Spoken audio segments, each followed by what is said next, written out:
அஸ்வின்ஸ் இனிப்பு காரம் பேக்கரி மற்றும் செல்வ உணவகம். சென்னை பழவந்தாங்கல் ரயில் நிலையத்தில் பெண் காவலரின் செயினை பறித்து பாலியல் சீண்டலில் செய்த நபரை போலீசார் கைது செய்திருக்கிறார்கள். இதுகுறித்தான விவரங்களை களத்திலிருந்து வழங்குவதற்காக செய்தியாளர் முரளி இணைகிறார். அவரிடம் பேசலாம். முரளி, இந்த துயர சம்பவத்தில் ஈடுபட்ட நபர் கைது செய்யப்பட்டிருக்கும் நிலையில அவர் மீது என்னென்ன வழக்குகள் பதிவு செய்யப்பட்டிருக்கு? தற்போதைய நிலவரம் என்ன? யார் அந்த நபர்?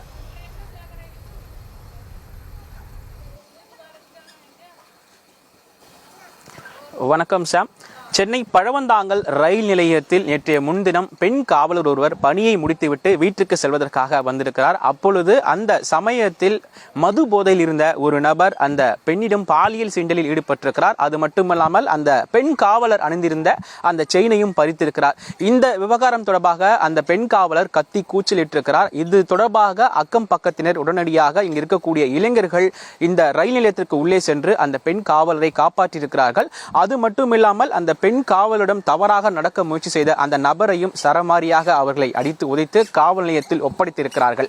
இந்த சம்பவம் இந்த பகுதியில் அடிக்கடி நடைபெற்று வருவதாகவும் அது மட்டுமில்லாமல் செயின் பறிப்பு சம்பவமானது இந்த ரயில் நிலையத்தில் அதிகப்படியாக நடப்பதாகவும் இந்த பகுதி மக்கள் ஒரு குற்றச்சாட்டினை வைத்திருக்கிறார்கள். குறிப்பாக இந்த ரயில் நிலையத்தில் சிசிடிவி கண்காணிப்பு கேமராக்கள் இல்லை எனவும் ஒரு தகவல் வெளியாகி இருக்கிறது. மேலும் அந்த நபரை போலீசார் தற்பொழுது கைது செய்து 3 பிரிவின் கீழ் வழக்குகளும் பதிவு செய்திருக்கிறார்கள். அதாவது பெண்ணிடம் தவறாக நடந்து கொண்டது, அதே போன்று அந்த பெண்ணை தாக்கியது உள்ளிட்ட 3 பிரிவின் கீழ் வழக்குகளும் பதிவு செய்யப்பட்டிருக்கிறது. இந்த சம்பவத்தை ரயில் நிலையத்தில் நேரடியாக பார்த்து அந்த பெண் காவலருக்கு உதவி புரிந்த ஒரு இளைஞர் நம்மிடம் இருக்கிறார். அவரிடம் கேட்போம். சார் வணக்கம். நேற்று முன்தினம் நடந்துச்சுன்னு சொன்னீங்க, என்ன நடந்துச்சு சார்? சனிக்கிழமை நைட்டு ஒரு 12 மணி இருக்கும். அந்த டைமில் பார்த்தீங்க அப்படின்னா நானும் என் ஃப்ரெண்டும் மாடியில் பேசிகிட்டு இருந்தோம். அப்போது அந்த ஜங்ஷன்லேருந்து பார்த்தீங்க அப்படின்னா ஒரு லேடி பயங்கரமாக கத்துனாங்க. சரி, ஓகே, 2 ஹஸ்பண்ட் அண்ட் ஒய்ஃப் தான் சொன்ன போகிறாங்க நான் நினச்சோம். ஆனால் அவங்க என்ன பண்ண கொஞ்ச நேரத்தை கழிச்சு காப்பாற்றுங்க ரொம்ப பயங்கரமாக கத்துனாங்க. ஸோ நானும் என் ஃப்ரெண்டு ஓடி பார்க்குறப்போ தான் தெரிஞ்சுது அவங்கள பின்னாடிருந்து கட்டிட்டு செயினை இழுத்துட்டு இருந்தாங்க. நானும் என் ஃப்ரெண்டு எல்லாருமே ஓடிட்டோம். பக்கத்தில் இருந்த பசங்க ஃப்ரெண்ட்ஸ் எல்லாருமே வந்தாங்க. அவங்கெல்லாம் பிடிச்சிட்டு அடித்தப்போ அவர் ட்ராக்கில் இறங்கி ஓட பார்த்தாரு. ஸோ அப்படின்னு நாங்கள் பிடிச்சி அடித்து மேலே போட்டோம். நாங்கள் அடித்த உடனே அவர் என்ன பண்ணிட்டாரு, அப்படியே நடிச்சிட்டாரு, படுத்த மாதிரி நடிச்சிட்டு இருந்தார். அதாவது ரொம்ப மயக்க ஆகிட்ட மாதிரி நடிச்சிட்டு இருந்தார். அதுக்கப்புறம் நாங்கள் போலீஸ் இன்ஃபார்ம் பண்ணோம். ரயில்வே போலீஸ் எல்லாமே வந்துட்டாங்க. ஸோ அவங்ககிட்ட நாங்கள் ஹேண்ட் ஓவர் பண்ணிட்டோம் அவரை. நாங்கள் சார், இந்த இடத்துல சிசிடிவி இல்லைன்றாங்க, அடிக்கடி இந்த மாதிரி சம்பவம் நடக்குதுன்றாங்க, அது என்னாச்சு சார்? ஆமாம் சார், இந்த நம்ம இதில் பார்த்தீங்கன்னா முன்னெல்லாம் இந்த ஆர்பிஎஃப்ல 2 போலீஸ் இருப்பாங்க. ஒரு லேடிஸ் போலீஸ், ஒரு ஜென்ட்ஸ் போலீஸ் இருப்பாங்க. அப்போ கொஞ்சம் பாதுகாப்பாக இருந்தது. இப்போ ஒரு 2 வருஷமாக பார்த்தீங்கன்னா யாருமே இல்லை. அதனால் அடிக்கடி இந்த செயின் ஸ்னாப்பு இது மாதிரி அதிகமாக நடந்துக்கிட்டு இருக்குது. அது மதியான நேரத்தில் பார்த்தீங்கன்னா அதிகமாக கிட்ட யாரும் போக மாட்டாங்க. ஈவினிங் பார்த்தீங்கன்னா 8 o'clock மேலே அதிகமாக யாரும் இருக்க மாட்டாங்க. அப்போ வரப்போ இது அடிக்கடி இந்த ஏரியாவில் நடந்திருக்கு. செயின் ஸ்னாப்பு அடிக்கடி நடந்துக்கிட்டு இருக்குது. அதே மாதிரி இங்கே சிசிடிவி கேமராவில் இங்கே பக்கத்தில் ஆட்டோ ஸ்டாண்டில் ஒரு சிசிடிவி கேமரா இருந்தது. அது இப்போ கொஞ்சம் நாளாக ஒர்க் ஆகல. இந்த பில்டிங்லேயே பார்த்தீங்கன்னா பக்கத்து பில்டிங்லேயே பார்த்தீங்கன்னா இந்த ஆயுத பூஜை அப்போ ஒரு பில்டிங் ரூமில் போந்து லேப்டாப்பு, வண்டி, மொபைல் எடுத்துகிட்டு போனாங்க.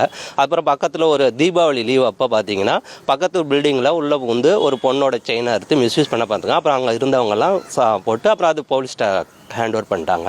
அதனால் அது கொஞ்சம் நாளாக இன்னும் ஆர்பிஎஃப்பும் போடலாம், நம்ம போலீஸும் ட்ரை பண்ணலாம். அதேமாதிரி சிசிடிவி கேமராவும் கொஞ்சம் பண்ணால் நல்லாயிருக்கும். அதனால் அதை மட்டும் கொஞ்சம் பார்த்து செஞ்சால் நல்லாயிருக்கும் சார். இது அடிக்கடி இங்கே நடைபெறுது.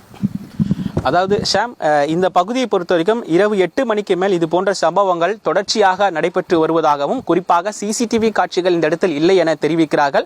அது மட்டுமல்லாமல் ஒரு பெண் காவலருக்கு இது போன்ற ஒரு சம்பவம் நடந்திருக்கிறது. இந்த சம்பவத்தில் தொடர்பாக சிசிடிவி கண்காணிப்பு கேமராக்களும் இந்த ரயில் நிலையத்தில் இல்லை. மேலும் இந்த விவகாரம் தொடர்பாக ரயில்வே போலீசார் தற்பொழுது விசாரணை மேற்கொண்டு வருவதாக தெரிவித்திருக்கிறார்கள். கூடுதலாக இந்த இடத்தில் சிசிடிவி கண்காணிப்பு கேமராக்கள் வைக்க வேண்டும். குறிப்பாக ஆர்பிஎஃப் போலீசார் தொடர்ச்சியாக இரவு நேரங்களில் இந்த இடத்தில் ரோந்து வர வேண்டும் என இந்த பகுதி மக்களுடைய ஒரு பெரிதான ஒரு கோரிக்கையாக இருக்கிறது. சாம், பழவந்தாங்கல் ரயில் நிலையத்தில் பெண் காவலரின் செயினை பறித்து பாலியல் சீண்டல் செய்த நபர் கைது செய்யப்பட்டிருக்கும் நிலையில் தற்போதைய கள விவரங்களுக்கு நன்றி முரளி.